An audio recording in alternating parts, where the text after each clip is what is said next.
Bonjour et bienvenue dans Resolve 101 Plus, plus loin que les bases de DaVinci Resolve, la vidéo 5 où on va parler du ducking. Pour ceux qui ne connaissent pas, qu'est-ce que c'est que le ducking? Le ducking, c'est ça. Voilà, vous avez entendu, le ducking, c'est ça, je vous le refais. Le ducking, c'est le fait de baisser la musique lorsqu'il y a du dialogue et que la musique remonte lorsqu'il n'y a plus de dialogue. Et on voit ça tout de suite après le générique.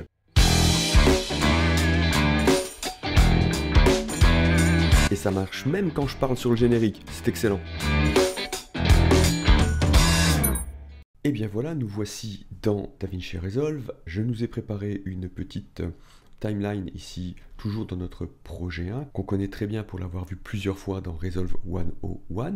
Cette petite timeline, alors ici c'est simplement, vous pouvez aller regarder si vous le souhaitez, Resolve 101 plus l'épisode 4 sur la gestion de la timeline verticale. Donc voilà, hein, vous allez pouvoir voir ça. Pour l'instant, ça ici, ça ne nous intéresse pas. Ici, nous avons donc voilà cette timeline avec une piste, avec cette vidéo-là qui a du son, du dialogue, hein, puisque je viens parler. Et puis, cette deuxième piste qui a de la musique qui est calée. On va s'écouter ces deux pistes séparément pour que vous voyez que voilà, on a du dialogue et de la musique. On y va, on va solo la piste dialogue et on l'écoute.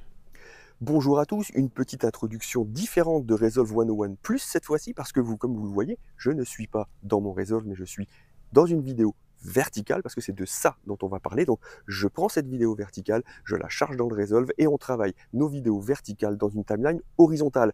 A tout de suite après le générique. Voilà, donc ça c'est la piste de dialogue. On revient au début, on va passer à la piste de musique et vous allez voir, c'est donc le générique qui est en fond du dialogue.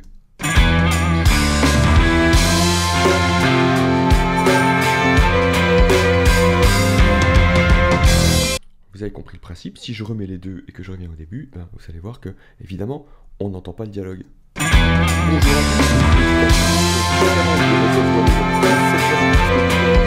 Voilà, donc en fait, ce qu'on peut faire, c'est déjà, on pourrait baisser cette piste-là. Alors on pourrait baisser uniquement ce clip, baisser le suivant ensuite pour avoir quelque chose d'un peu plus fort. Après, on peut aussi décider de venir baisser la piste elle-même. Hein. Donc on va désélectionner le clip ici. On vient sur cette piste-là ici. Et là, au track level, hein, au niveau piste, et ici on va baisser le volume. Et donc si on baisse le volume, évidemment, lorsqu'on va faire play, on va entendre moins fort. Horizontal, à tout de suite. Et on entend mieux le dialogue. Bonjour à tous, une petite introduction différente de Resolve 101 Plus cette fois-ci parce que comme vous le voyez, je ne suis pas dans mon Resolve mais je suis. Voilà, donc c'est une manière de faire, c'est pas terrible parce qu'en fait ici après on pourrait venir monter, il faudrait venir monter un petit peu toujours au niveau de la piste de dialogue. On voit qu'on est déjà à plus 4, il faudrait qu'on vienne monter un peu plus, on va monter à plus 7 par exemple, et hop, si on revient au début, on a notre dialogue qui est bien entendu plus fort. Bonjour à tous, une petite introduction différente de Resolve 101 Plus cette fois-ci parce que comme vous le voyez, je ne suis pas dans mon Resolve. Voilà, on peut faire ça, on a géré au niveau de la piste, mais ça veut dire qu'on ne fait que un son. Après, il faudrait mettre des keyframes au niveau de son son pour pouvoir venir changer lorsqu'on en a besoin. Donc, ce qu'on va faire, c'est qu'on va remettre ces réglages à 0 au niveau des pistes, ici. Attendez, pardon. Voilà, au niveau de la piste, on était à moins 19, on revient à 0. Donc maintenant, on a ici la musique qui est beaucoup trop forte. Deuxième technique, toujours à la main, on va s'agrandir tout ça, toujours à la main, ça va être de venir faire mettre des keyframes. Donc la keyframe c'est un petit alt et un clic, donc voilà, ce qui va nous permettre d'ajouter des keyframes. Option clic, hein, dès que je retrouve voilà, il est là, voilà, option clic, et ensuite on peut baisser le son, voilà, d'accord. Donc là, j'ai baissé partout, maintenant on pourrait venir jouer ici avec notre timeline.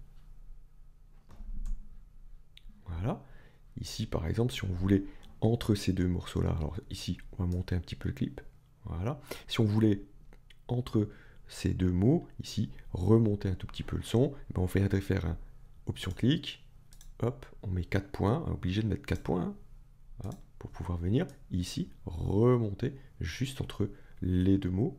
Voilà, et on vient ici. Je ne suis pas dans mon réseau, mais dans une vidéo verticale. Parce que là, donc on devrait travailler ça sur la totalité de ces sons pour monter, descendre le volume de notre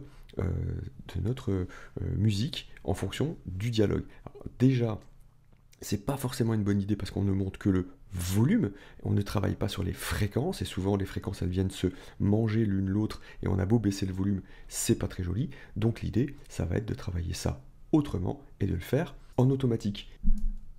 Pour faire ça, on va supprimer la totalité des points clés qu'on a posés ici. Voilà, on a supprimé la totalité, et comme tout à l'heure, eh bien j'ai, alors le volume ici est un tout petit peu baissé, hein, mais voilà, et comme tout à l'heure, j'ai remis à 0, donc au niveau des pistes, on est bien d'accord que nous avons 0. Pour commencer à travailler au niveau de la piste et en automatique, on va aller dans la page Fairlight, ici, et lorsqu'on se retrouve dans la page Fairlight, on va se faire de la place pour bien voir ce qu'on fait. Voilà. Et dans la page Fairlight, on va travailler ici, au niveau des pistes. Donc on a bien notre piste A1, le dialogue, et notre piste A2, la musique. Donc ce qu'on va demander de faire, c'est de demander à la piste A2, la piste musique, d'écouter ce que fait et ce que dit la piste 1, et de baisser le son en conséquence, à chaque fois qu'il y a de la parole dans la piste 1. Donc pour faire ça, ce qu'on fait, c'est que on vient ici sur cette piste, et on vient s'occuper de la partie dynamique. Pour ouvrir la partie dynamique, on va double-cliquer. Il va nous ouvrir ici la partie dynamique. Donc on est d'accord, on va faire le test. Hein. Si je fais play, on est dans l'état initial. Et c'est de ça dont on va parler. Donc je prends cette vidéo verticale. Ok. Donc si je viens dans cette partie dynamique de la piste 2, donc qui est ma piste de musique, et je viens dire mon compresseur, ici, vous voyez, le compresseur, il va casser le signal ici. Viens écouter, et viens écouter quoi? Viens écouter ma piste dialogue. Je fais on, je souhaite que ma piste 2 écoute ma piste 1 et qu'il vienne casser le son. Alors on va le faire de manière très drastique, on va venir casser fort, hein, ici avec le ratio, on va venir casser assez fortement le son, et puis avec le threshold, on va venir lui dire à quel moment on va vouloir casser le son, vous voyez, ici, jusqu'où. Donc là on est à peu près à moins 30 dB, j'allais dire, voilà, on est à moins 28,7, on va se mettre à moins 30 dB, voilà, ici, moins 30 dB, et lorsque je vais faire play sur ma timeline,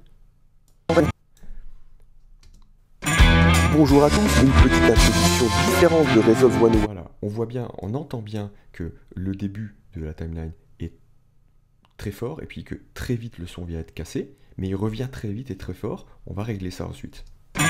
Bonjour à tous, une petite introduction différente de Resolve 101. Voilà, on voit bien que ça casse, mais que entre les mots, le son a le temps de remonter. Donc là, on va travailler sur l'attaque, le hold et la release, c'est-à-dire à quelle vitesse on attaque la baisse de son, combien de temps on la garde et combien de temps on met pour le relâcher, hein, le hold et la release. Donc déjà, en montant le hold, on va écouter et voir un petit peu ce que ça peut donner.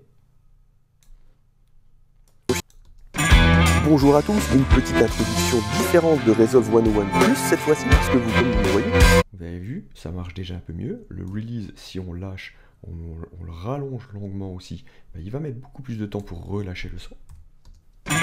Bonjour à tous, une petite introduction différente de Resolve 101+, cette fois-ci parce que comme vous le voyez, je ne suis pas dans mon réseau. Voilà, je pense que l'attaque est bonne, le hold, on peut le monter encore un petit peu, et puis la release aussi un petit peu, et on y va.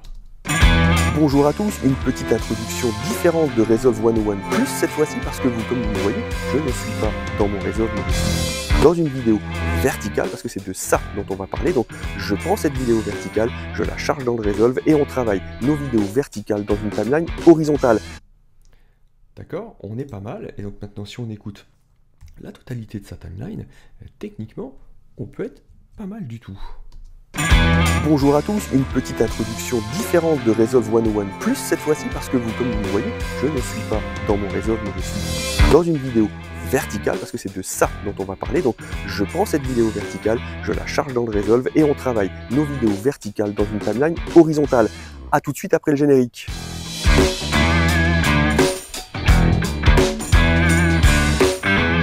on a quelque chose de pas trop mal. On pourrait travailler ça encore, on pourrait baisser un petit peu le son, on pourrait équaliser aussi surtout, c'est-à-dire que l'idée ce serait de venir ici, dans l'équaliseur, et de venir baisser un petit peu le son, baisser un petit peu les fréquences qui vont se chevaucher la voix pour laisser plus de place à la voix. Ça c'est un travail qu'on peut faire ailleurs. Là je vais vous montrer le ducking. L'idée c'est pas de travailler le son dans son intégralité, mais de travailler au moins cette idée-là, de venir baisser le son lorsqu'on a du dialogue. Ça, c'est les deux méthodes, hein, donc le camel, hein, avec des images clés et des points clés, et puis ici, automatiquement, dans la page Fairlight. Maintenant, depuis DaVinci Resolve 19, je vais tout remettre à zéro. Voilà, on est à zéro, hein, on voit bien, je vais le refaire si je fais play. Bonjour à tous, une petite action là. Depuis Resolve Studio 19, hein, c'est réservé à la version Studio. Dans la page Edit, vous avez ici le Ducker lorsque vous travaillez au niveau du track level. Voilà, parce que si on vient ici, hein, lorsqu'on a un clip sélectionné, ici, vous voyez que vous avez là le niveau du track level et le clip level. Donc ici, si on vient travailler sur le clip, quand on va baisser le son, ici le volume par exemple, ou qu'on va travailler le panoramique, on va le travailler uniquement sur ce clip qui est sélectionné. Mais si on vient ici, on est au niveau de la piste, track level, voilà, hein, on le voit quand on laisse passer la souris, on a track, et puis ici track level, on va travailler au niveau de la piste complète.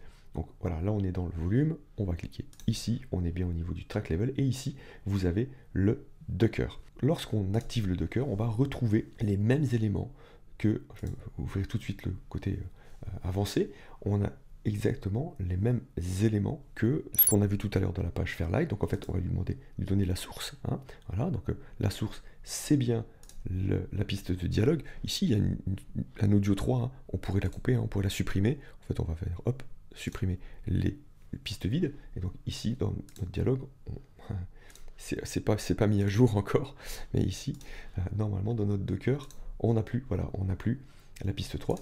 Et donc ensuite dans le menu avancé, on a à peu près la même chose, hein, c'est-à-dire qu'on a le hold, on a le recovery, hein, c'est le release si je dis pas de bêtises, le rise time c'est plutôt la partie attaque, donc on a les mêmes choses ici, et on a le niveau de duck. Donc lorsqu'on va faire play et qu'on va jouer avec ces éléments là, on va avoir le même résultat que dans notre page Fairlight, et on y va. Bonjour à tous, une petite introduction différente de Resolve 101 Plus cette fois-ci, parce que comme vous le voyez, je ne suis pas dans mon Resolve, mais je suis dans une vidéo verticale, parce que c'est de ça dont on va parler. Donc je prends cette vidéo verticale, je la charge dans le Resolve, et on travaille nos vidéos verticales dans une timeline horizontale. A tout de suite après le générique.